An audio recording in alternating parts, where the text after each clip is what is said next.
Magia da gestão. Hoje um dia muito especial, tá? Especial por quê? Porque primeiro que o meu convidado, meu amigo, é midiático. Não só midiático, né? É uma celebridade. Hoje aqui com o meu querido amigo, Mário Sérgio Cortella. Ainda bem, ainda bem.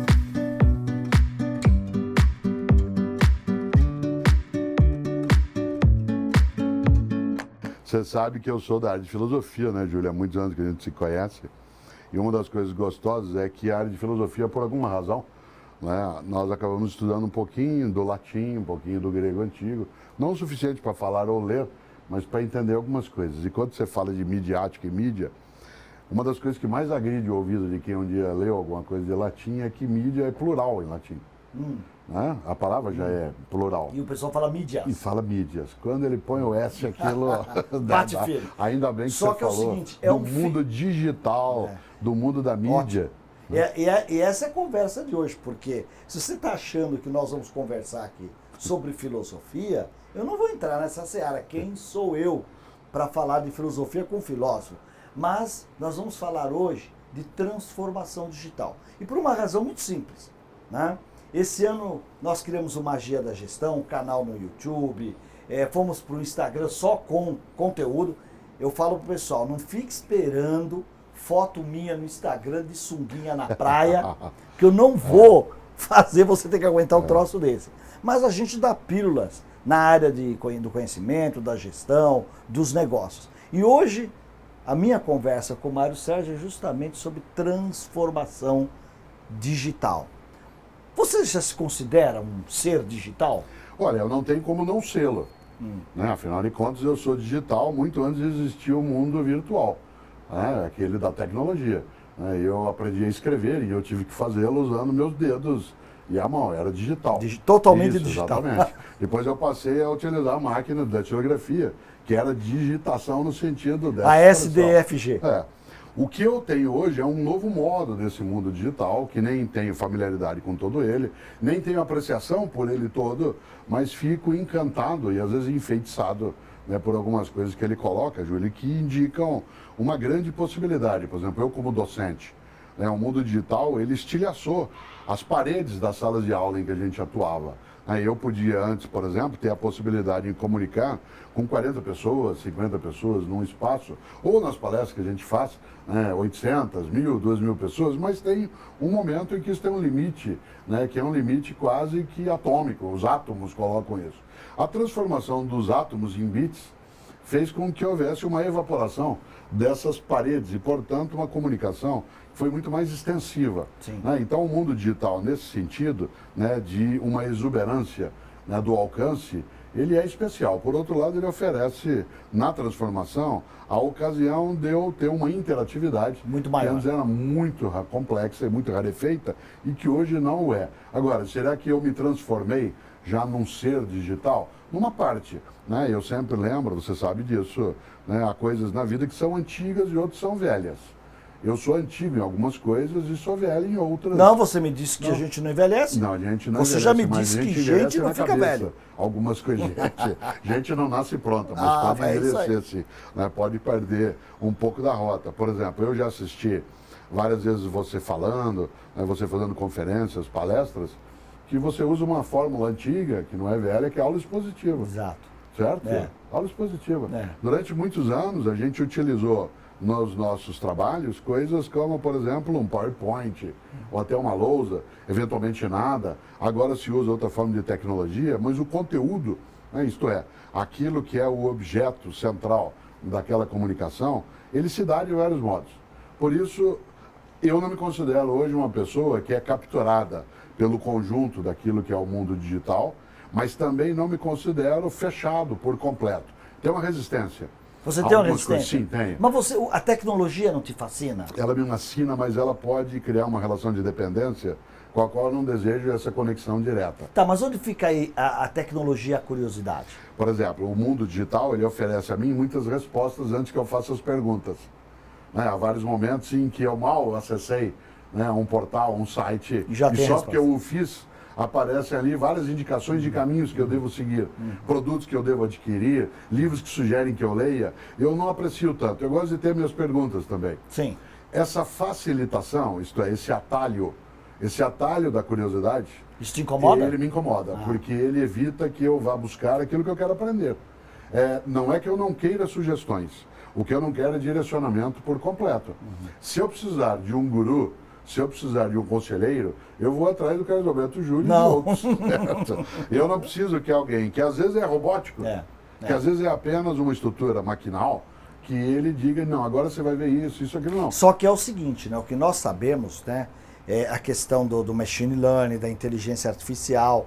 Você sabe, por exemplo, qual é a diferença entre o machine learning e o deep learning? Não sei. Então, porque tudo isso é inteligência artificial. A gente acha, tem gente que acha que isso está distante, mas não está distante. No teu WhatsApp, se você corrigir 2 vezes uma palavra com a grafia errada, na terceira ele já entende como a palavra certa. E se eu escrever 3 vezes errado e colocar como certo? Ele vai dar como certo. Então ele também me ensina errado. Te ensina errado. Isso. Porque essa é a programação, esse é o algoritmo. Se você colocar 3 vezes como errada, ele vai dar como certo. Exato. Agora, o que é o Deep Learning? O Deep Learning já é o seguinte, vamos supor, se num texto você tem lá 2, 3 vezes, vamos supor, a palavra Brahma junto da palavra cerveja, ele aprende que Brahma é uma marca de cerveja. E não uma divindade. E não uma divindade qualquer. Certo. Ou seja, começa a decodificar as inferências que nós fazemos. Uma ideia é que acelera o que você tem que absorver. Sim, claro. Mas para uma pessoa, por exemplo, que quer descobrir, a máquina descobre por você. Eu tenho 2 coisas aí que eu gosto até de dialogar contigo. A primeira delas, eu tenho uma certa dificuldade, Júlia, com a expressão inteligência artificial. Em que sentido? No sentido de que artificial é aquilo que não tem, né, a presença humana na sua intensidade. Que não é verdade que alguém programa. No caso, a inteligência jamais será artificial. Né? Ela pode ser uma inteligência que é com outro nome. Mas a noção de artificial, ela assemelha assim, existe aquilo que é natural e aquilo que é artificial. Né? Natural é aquilo que se origina da natureza. Sim. Né? Portanto, por exemplo, eu sempre digo, não existe sanduíche natural. Certo?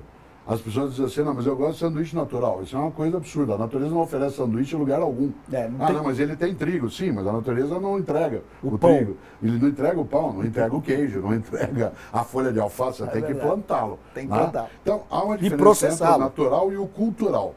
O cultural é a ação humana sobre o mundo. Okay. O artificial é aquilo do qual nós somos artífices, isto é, faz parte do resultado da nossa arte, por isso que é um artifício. Mas uma inteligência artificial, quando assim colocada, dá a sensação de que ela tem uma lacuna em relação a uma inteligência humana. E a inteligência artificial, tal como nós produto da inteligência humana. Ela é uma ação cultural nossa no mundo. Mas sem me apegar às palavras, olhando isso mais de perto como você colocou, eu não tenho nenhuma recusa a que haja, por exemplo, esse tipo de ensino, de aprendizagem. E eu tenho uma vantagem imensa de ter isso comigo hoje. Aquilo que antes, na produção de um livro, de um texto, de um estudo, eu demoraria algumas horas para pesquisar, hoje eu faço em segundos. Não é incomum que eu esteja numa situação em que eu quero aprofundar um assunto e enquanto eu estou aguardando o início da atividade, com o meu mobile, eu acesso a informação.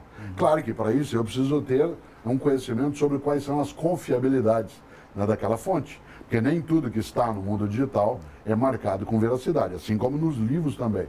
É que os livros em plataforma papel, e você os tem e eu também, eles, por quê?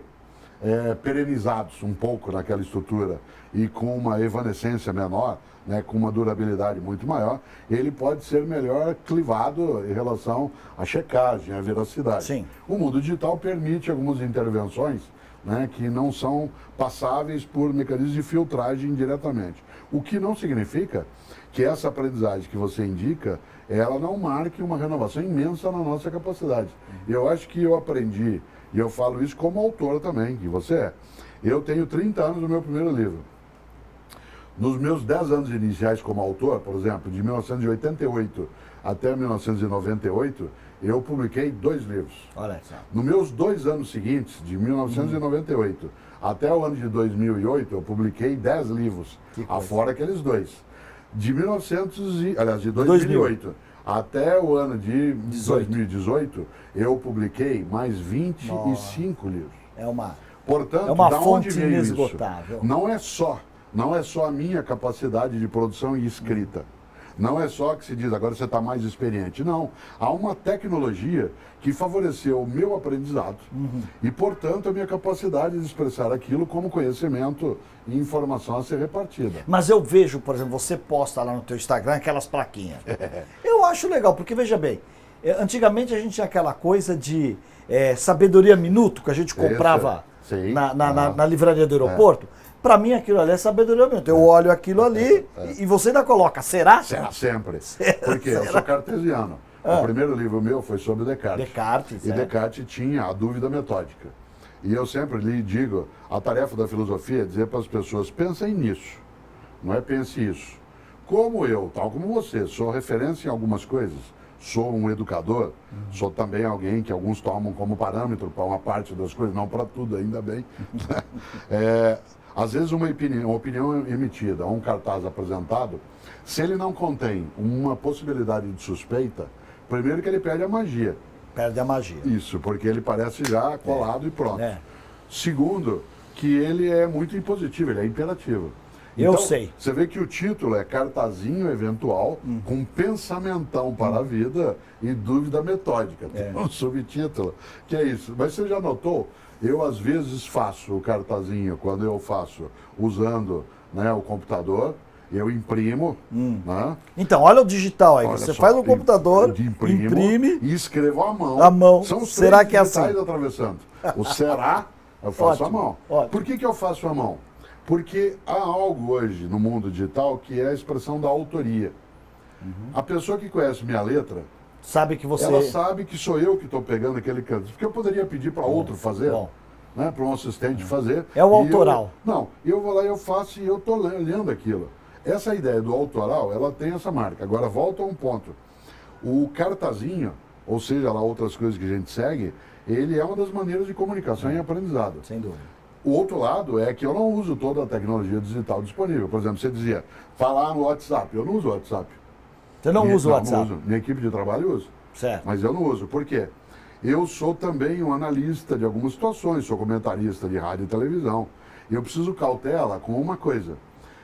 À medida que eu introduzir o meu telefone, meu celular, o número, no mundo do WhatsApp, ele ficará disponível de uma maneira muito mais extensa. Para quem tiver o seu número. Para quem tiver. Mas a possibilidade de acesso dele, ele é marcante. Aí, estou eu aqui contigo, meu celular toca, eu atendo, e a pessoa diz assim, o que o senhor acha do novo decreto do ministro sobre educação? Não acho. Aí eu digo assim, olha, e aí hesito. A manchete é, Cortella não tem ideia do que significa. Não tem. Isso, ora, como você pode ter um uso dessa natureza? Segunda coisa, eu não sou obrigado a ter um consumo de todas essas coisas que a gente tem à disposição. Exemplo concreto que você sabe, que a gente se conhece há décadas. Eu não dirijo. Eu não tenho carteira de motorista. Tem gente que olha assim, mas você não Então dirige? você é moderno. Sim, aliás, eu sou Você é moderno. moderno. Eu barba há mais de 40 anos. Não, você é moderno. Olha, eu estou tentando, você percebeu, né? Mas você é moderno, porque agora o jovem não está dirigindo, está usando patinete e bicicleta. Você usa patinete e bicicleta? Não, bicicleta agora eu não posso usar, que eu estou com o joelho direito operado. Mas usei muito bicicleta e sou um caminhante contumaz. Você lembrou uma coisa ótima. Vou dizer uma coisa que parece óbvia, ela o é, mas não quando a gente aprofunda. Todo ser humano na história sempre viveu na era contemporânea, sem exceção. Portanto, eu sou contemporâneo de alguém de 15 anos, outro de 30, outro de 50, outro de 90. Todos nós somos contemporâneos, todos os vivos. Mas nós não vivemos a contemporaneidade do mesmo modo. Sim. Portanto, eu sou uma pessoa contemporânea. O que eu não vivo é essa contemporaneidade do mesmo jeito que vive outra pessoa que tem 16 anos. Algumas coisas nos aproximam, tanto que hoje 40% do meu público de leitores tem menos de 30 anos de idade. É mesmo. Né? Eu, há alguns anos, isso acontece contigo também, eu era parado, às vezes, na rua, e o pai dizia para mim assim, nossa, que bom, eu gosto muito de você. Agora o pai diz assim, meu filho adora você ler tuas coisas, ver isso na internet, ver no canal, no YouTube, ver no Instagram. Eu falo, quantos anos tem teu filho? Tem 13. Que incrível. Essa forma de aproximação, isso me preenche num lado, Júlio, que você como docente sabe. Eu comecei a dar aula na universidade, eu tinha 21 anos. Eu tinha 21, meus alunos tinham 18. Eu também. Aí eu fiz 25 anos, meus alunos tinham 18. Aí eu fiz 35 anos de idade, meus alunos tinham 18. Boa. Eu fiz 50 anos, meus alunos tinham 18. Todo dia eu tinha contato com o que há de mais novo chegando. Como eu saí da docência cotidiana desde o ano de 2012, quando eu me aposentei da PUC São Paulo, na qual eu fiquei 35 anos, eu continuo na Dom Cabral, na Fundação Dom Cabral, mas ali eu tenho gente com uma idade, com mais senioridade. Mais senioridade. Ora, qual é a minha maneira de contato com alguém que vá me atualizando a percepção, o desejo, a emoção, a cultura? Se antes ela se dava todos os anos, do mês de fevereiro ao março, quando entrava uma turma de 18 e eu já não estava mais, né, tão jovem, hoje ela se dá por intermédio desse mundo digital, que faz aproximação, porque eu leio os comentários, eu presto atenção, eu vejo vídeos. E você sabe que lá na Digital House eu também tive eu também comecei muito cedo, o professor Dalberto Chiavenato me levou para dar aula no ano que eu me formei, em 1980. Então são 38 anos de docência ininterrupta, hein? Todos os anos. E, então também era o aluno de 18, né? Hoje na Digital House eu tenho professor de 18 anos. Sim, sem e dúvida. aluno de 67. Que é uma coisa mesclada. São Essa coisa do digital. Então, O de 67 está voltando porque ele quer saber o que está acontecendo. E tem um aluno de 18 dizendo para ele o que está acontecendo. Eu sou professor de filosofia, em grande medida, a pessoa mais jovem que eu ensino morreu há 2.500 anos. Certo? Mas o pensamento dela não morreu. Não. Por isso o menino de 18 ou de 15 quer ir atrás do que é que pensou Platão, no século V e IV a.C. Ele quer olhar o que refletiu Aristóteles. Quando eu coloco para ele, né, o Heráclito, e eu digo que Heráclito afirmava que a única coisa permanente é a mudança, é o pantarei, tudo muda, isso é encantador, no sentido de perceber que a história humana como produção cultural, ela já teve muitas plataformas. Eu sempre digo, a primeira plataforma de ensino à distância foi o livro. Porque você levava. Seja em pergaminho, seja em papel, seja em papiro. Era o registro. Isso. Hoje nós temos outras formas que são convergentes. Essas formas convergentes fazem, por exemplo, com que a Digital House ela tenha um público que a frequenta que independe da idade. O que precisa para esse público cada vez mais é a disponibilidade para um aprendizado. Mas tem uma outra coisa que não tinha e não tem na escola tradicional. Você pega, por exemplo, tem uma turma de Data Science e lá você tem um aluno de 18 e um de 65 estudando e aprendendo uma nova habilidade nova juntos. Você tem pai e filho na mesma turma. Sim. Você tem mãe e filho. Não, isso para mim é mágico. Claro. Quando eu vejo aquilo, eu vejo lá, o professor deu um exercício e tudo mais. O cara de 60 e poucos anos vira-se para a bancada de trás, onde está o garoto de 18, e fala, bom, e como é que nós vamos resolver isso aqui? Isso para mim, eu digo, alguma coisa diferente está acontecendo. Eu tive uma situação curiosa há 30 anos, exatamente. Em 1988, eu tive numa sala de aula na PUC São Paulo, né, mãe e filho. Então você teve essa experiência? Isso, tive essa experiência, mas nós tivemos que alterar o processo, nós os professores, porque a mãe tinha 50 anos e o menino tinha 18.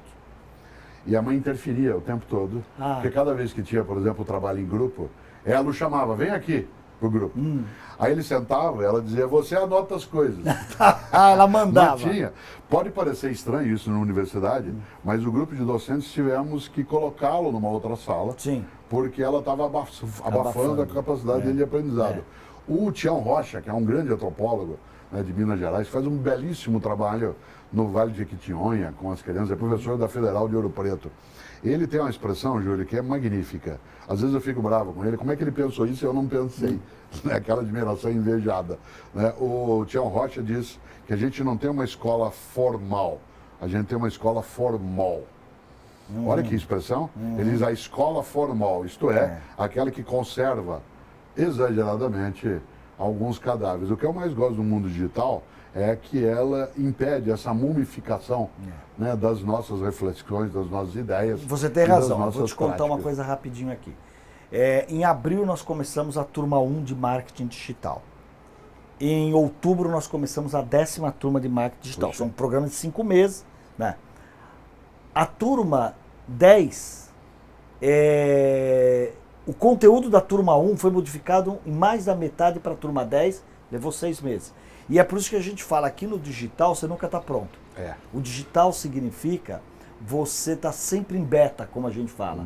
O produto nunca está terminado, ele está sempre evoluindo. E olha a velocidade, você mudar um programa de 5 meses, Sem dúvida. né, da primeira para a 10ª turma, em apenas 4, 5 meses de curso. Minha última pergunta para você. Nunca existe a última. Não? Não, sempre Então, a penúltima. A penúltima. É. Ou a última da agora, De agora, desse modo. sim. Mas nós vamos passar a vida nos perguntando. É verdade. Ainda mais nesse trânsito de São Paulo, Especialmente. eu vou me perguntando 2 horas por dia.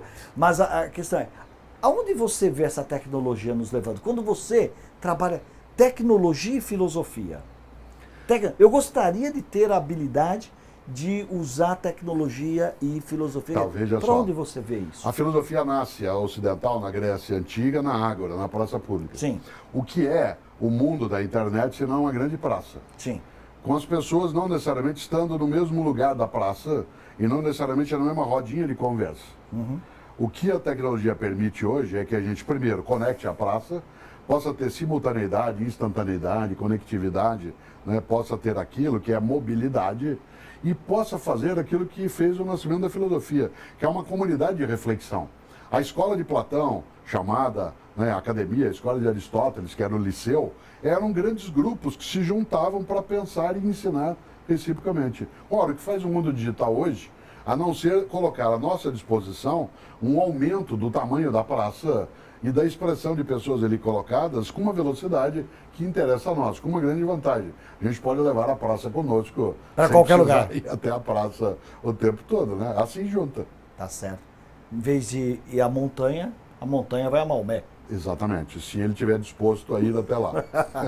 Mário Sérgio, super prazer. Podemos Que bom. ficar aqui horas, né? Conversando. E vocês viram aí, né? Quer dizer, você vê que eu tinha uma pergunta que não tinha nada a ver com transformação digital, porque é uma curiosidade que eu tenho, né? Livre-arbítrio versus determinismo. Sei lá, Rousseau e Spinoza, quem Você ganha? sabe que livre-arbítrio versus determinismo depende da tua escolha. Ah. Aí é livre-arbítrio. É livre-arbítrio. Se você for determinista, Ótimo. a resposta está Já está dada. Valeu, muito obrigado. E olha, nos acompanhe no nosso canal do YouTube, você que está conosco aqui no Magia da Gestão.